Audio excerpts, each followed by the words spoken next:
Stress and happiness in personal experience. Introduction. I thought a lot about stress and happiness during the past week.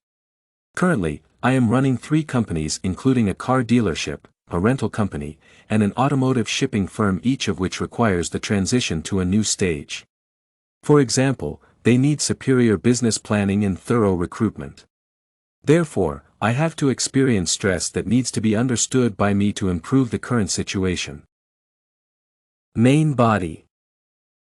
First, I want to identify both stress and happiness as well as their strong interrelation.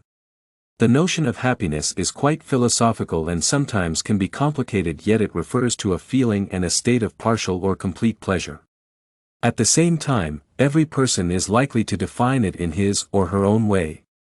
Some people feel happy when they meet with friends and discuss interesting topics, others become happy when they read the favorite book. Stress can be identified as a state of fatigue, indifference, or some other negative feelings.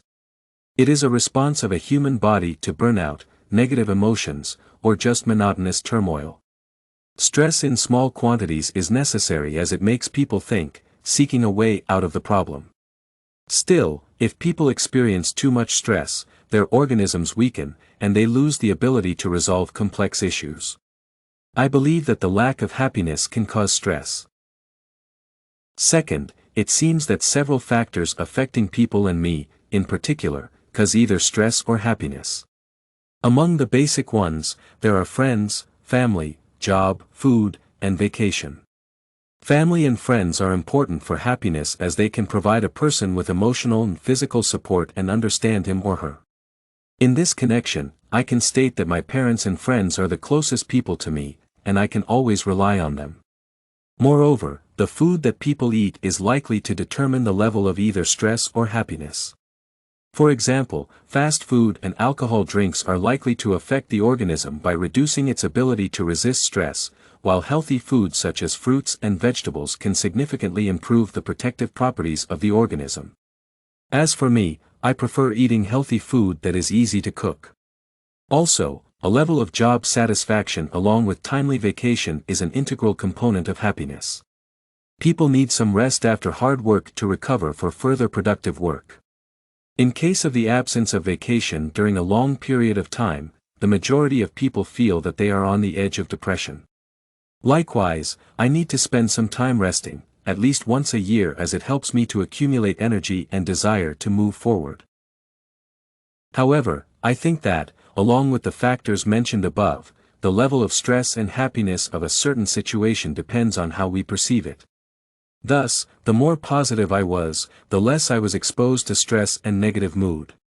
People are confronted with negative emotions every day. For example, the day begins with the awakening from the hated sound of the alarm clock, then lateness at work, and bad weather. There can be millions of thousands of reasons to get stressed, losing concentration, and acquiring aggressiveness, anxiety, insomnia, or even depression. At this point, happy people do not dwell on temporary setbacks and hardships and do not give up if something goes wrong. Considering the current situation, it is necessary to aim your time and energy on what you can change to feel better. Personally, I need to understand that not everything is amenable to my control, so that I always look to the future with optimism and faith. Furthermore, my happiness is to have great work and a hobby. Although I have some difficulties at my work, the main thing is that I get pleasure from what I do. This helps me to overcome stress and be happy. I am an ordinary person with my own advantages and disadvantages. Every day, like everyone else, I am faced with a number of different levels of stress. I notice that if the tension is accumulated, then it becomes much more difficult to recover the shortage of energy and calmness. Gradually, I began to control my emotions along with my reaction to the environment, and the state of my low mood improved. Conclusion. Finally, I would like to point out that it is necessary to make yourself happy by means of different people or things in order to prevent stress. This can involve friends, parents, hobbies, or work that can make you feel attended, meaningful, and positive. Every person has to identify his or her own sources of happiness. As for me, I understood that I need to develop myself by psychological training and acquiring professional knowledge to achieve better personal and career results. Continuously going ahead, I will fill my life with purpose, each day improving, learning, and building close relationships. All this is also able to make me happier.